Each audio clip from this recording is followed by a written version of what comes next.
Siéntete bien, vive bien.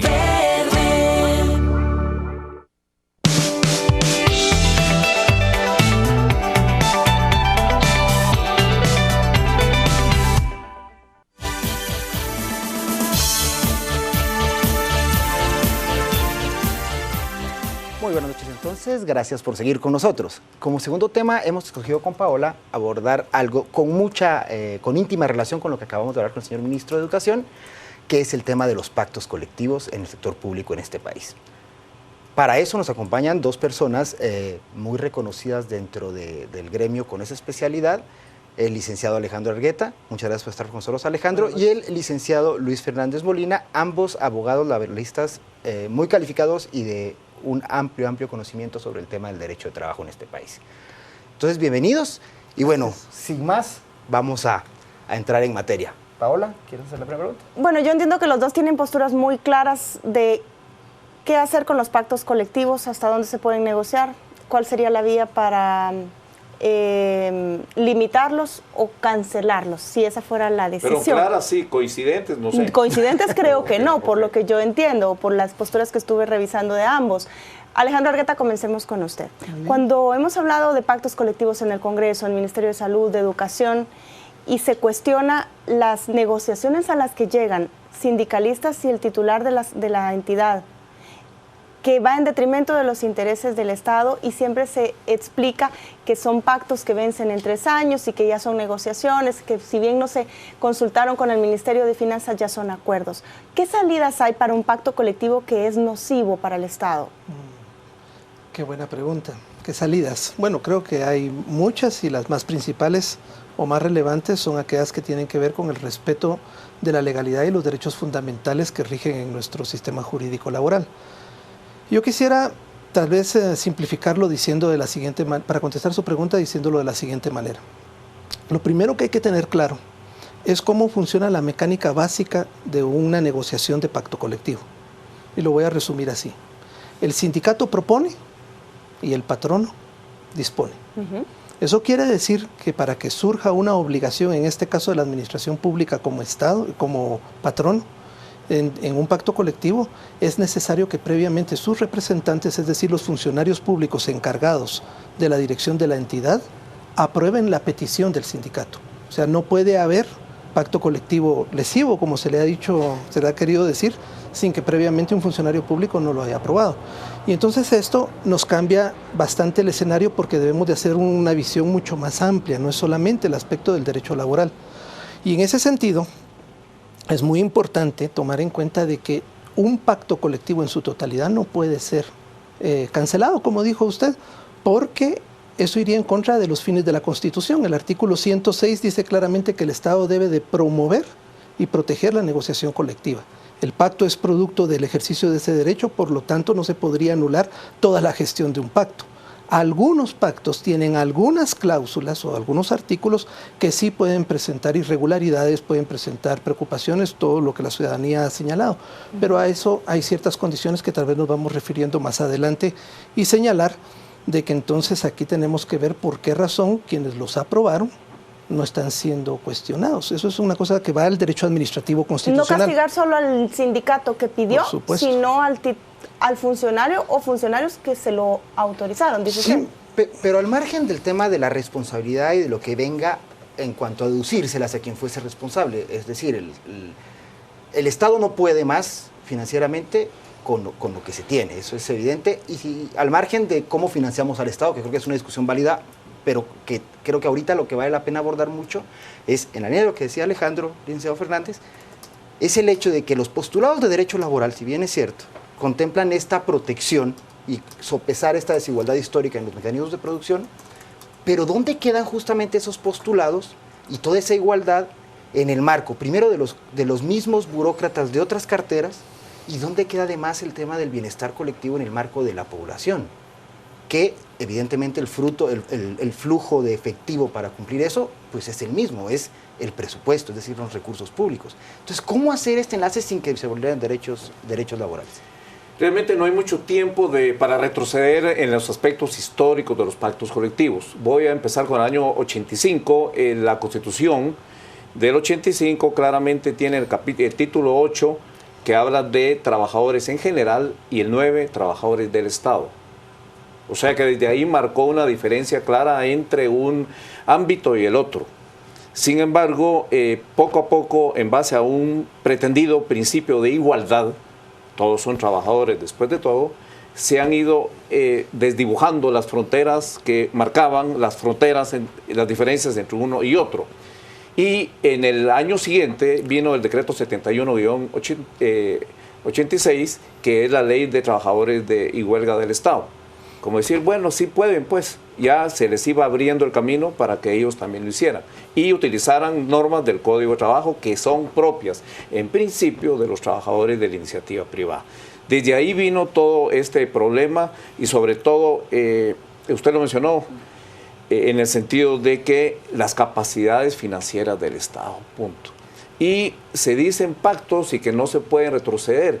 Ahorita en el Congreso de la República se habla de renegociar el pacto. Mal harían las autoridades del Congreso en hablar de renegociación de un pacto, porque ese no es pacto, es una normativa laboral, pero no tiene los requisitos y características formales que debió haber tenido a la luz del 71-86 y de las leyes en materia de presupuesto, porque claramente dice, aún esa misma 71-86, que es la que más plataforma les da, que según las posibilidades financieras del Estado. Entonces, no hablemos de pacto, hablemos de normativa laboral.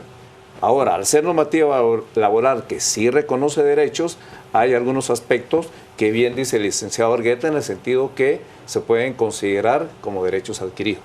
Pero para retomar lo que planteaba Alejandro, un pacto que no se quiere renegociar, que lo que quiere es revisarse, si es viable, si es válido que se haya negociado eso y se llega a la conclusión que no, un trabajo que en buena medida estaba haciendo ya la Procuradora General de la Nación, creo que por primera vez el PGN entra a ver esos pactos colectivos del Estado. La PDH lo hizo en mayo del año pasado también.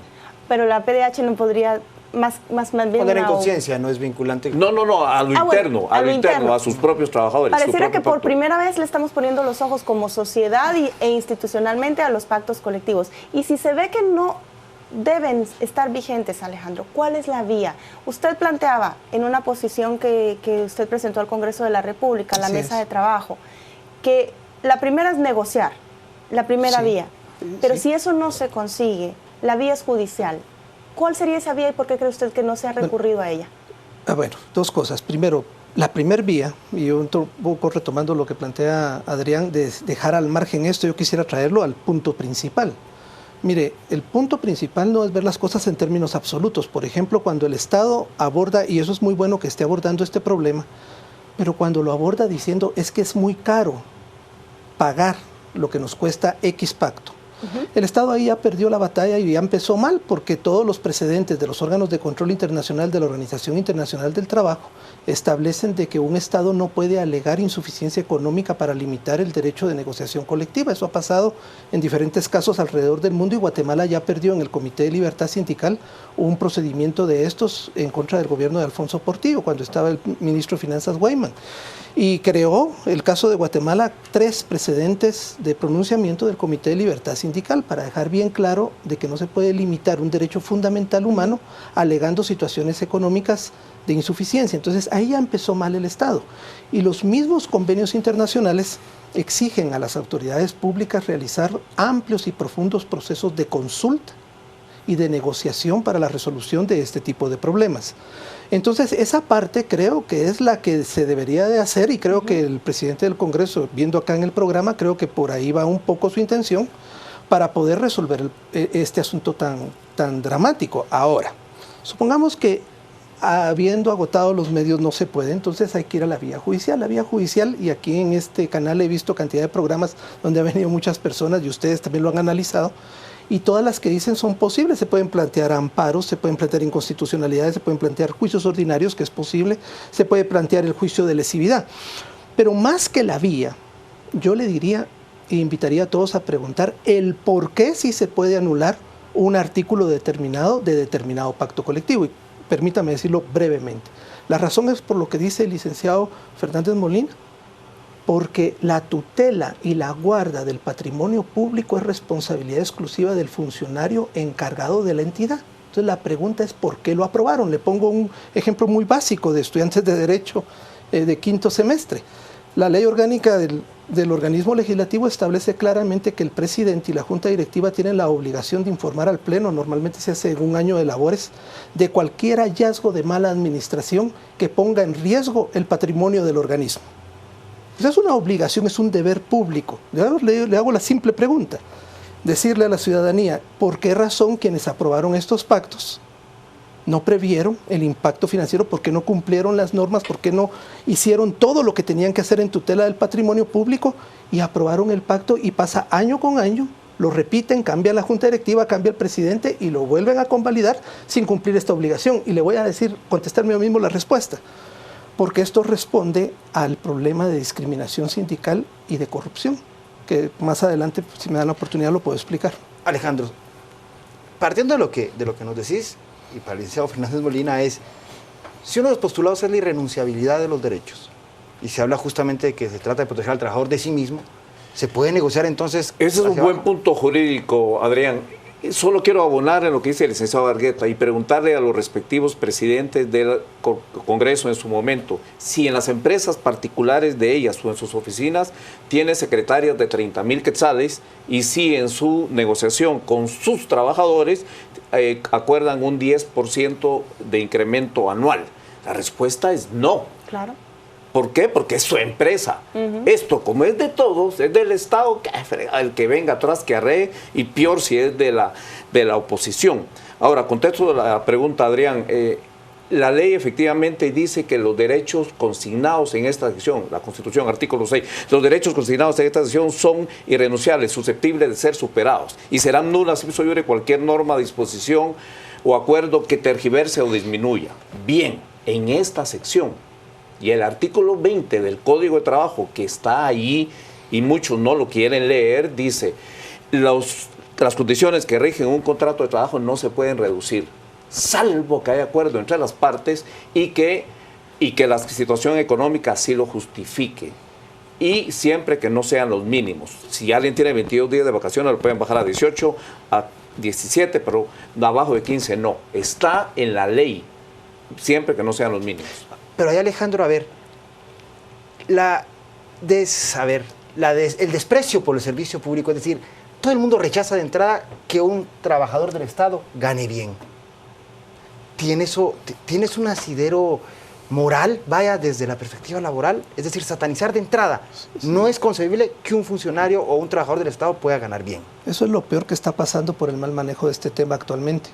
Porque, por ejemplo, la OIT en el 2013 abordó la negociación colectiva en el sector público a nivel mundial, y una de las cosas que se retoma a nivel globalizado es la necesidad de contar con funcionarios de administraciones públicas probas, gente motivada, gente eficiente, que aporte tecnología, que tenga compromisos de fidelidad, credibilidad, o sea, lo que todos queremos.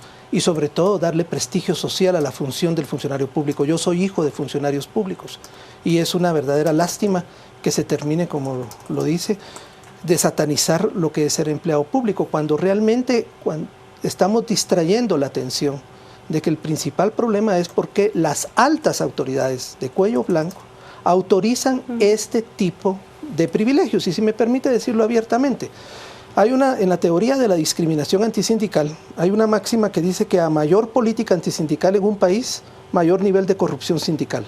O sea que hay una correlación directa entre ambos problemas políticos institucionales. ¿Por qué razón? Porque el principal beneficiado de la corrupción de un sindicalista es aquel patrono que no quiere cumplir las leyes laborales. Es igual que si yo pregunto quién es el principal beneficiado de la corrupción en aduanas, el importador o el contrabandista, o de un policía de tránsito, el que viola las leyes de tránsito. Igual sucede con el aspecto laboral. Entonces, en ese sentido, la cooptación de sindicalistas a través del otorgamiento de privilegios, eso es uno de los mecanismos principales para poder controlar que los sindicatos no funcionen y los trabajadores no estén debidamente representados. Eso es lo que estamos observando en algunos de los muchos casos que estamos viendo acá. Y si me permite la última cuestión. Y es muy triste porque verdaderamente el problema se arregla así de directo. primero hay que deducirle responsabilidad por incumplimiento de deberes a quien aprobó esto e investigar qué más hay detrás de todo esto. Y después se pueden modificar los pactos. ¿Con qué consecuencias para el funcionario que lo autorizó? Mire, las consecuencias son civiles. A la Dirección Técnica del Presupuesto y a la ONSEC, revíseme si es civiles, administrativas y penales. Pero las consecuencias nos sacan del problema, licenciado Fernández. O sea, no nos sacan del problema.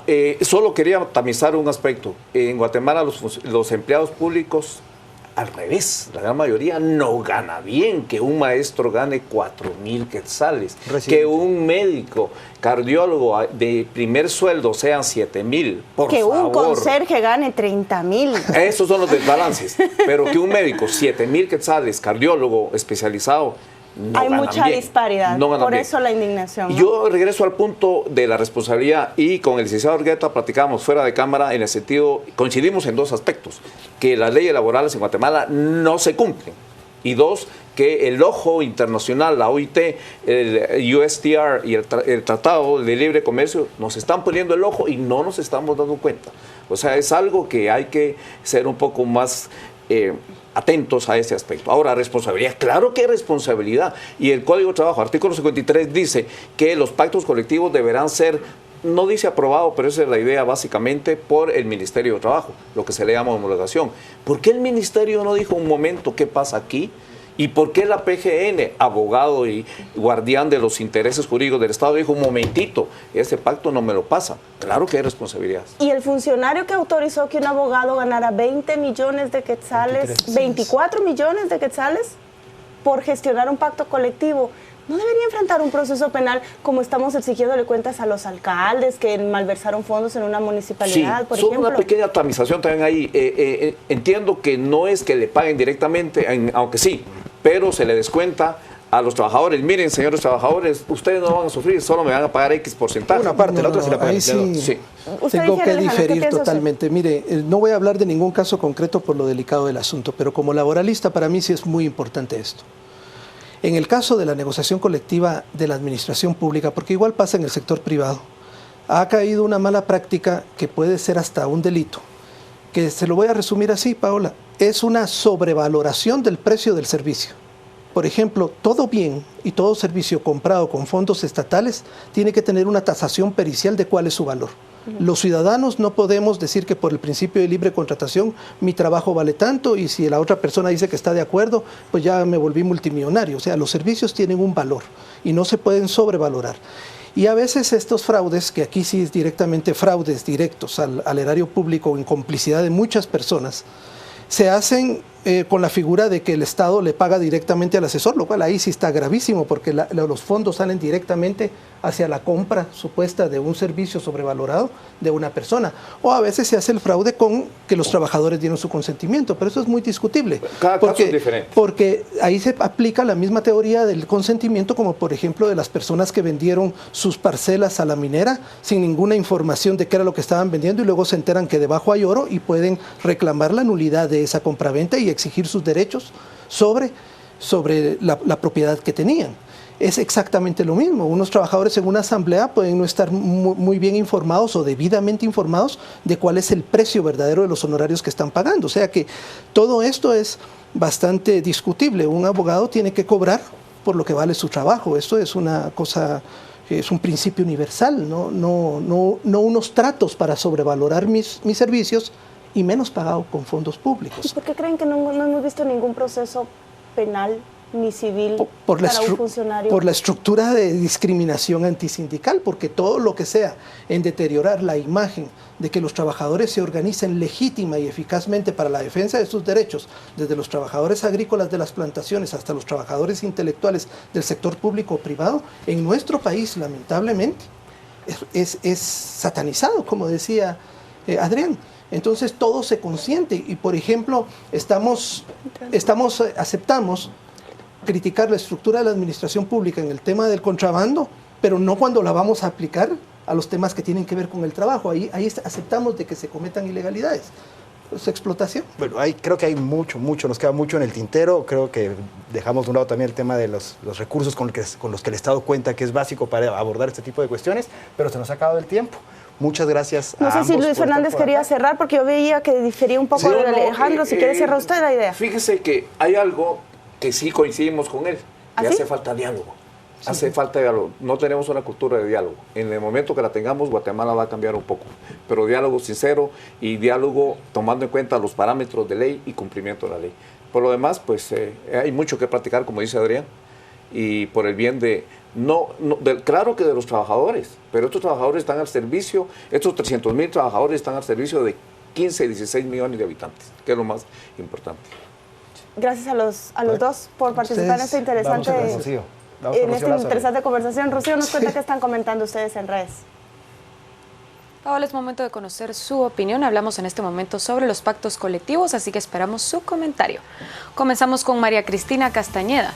Quiten todos los pactos colectivos, benefician a unos cuantos, se hacen millonarios con el trabajo de otros. También tenemos la opinión de Héctor Rodríguez.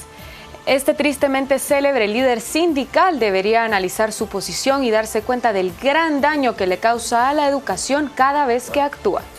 Y también tenemos la opinión de Nadia Andrea Escalante. Obviamente hay mucho por hacer y hacer tratos con Joviel Acevedo no debería de ser ni un punto de agenda. Él es un terrorista para la educación académica de nuestra niñez. Estos son los comentarios que tenemos hasta el momento. Lo invitamos a seguir comentando sobre este tema y lo esperamos también en A las 10 p.m. que le tenemos mucho más. Vamos a una pausa comercial. Los deportes son presentados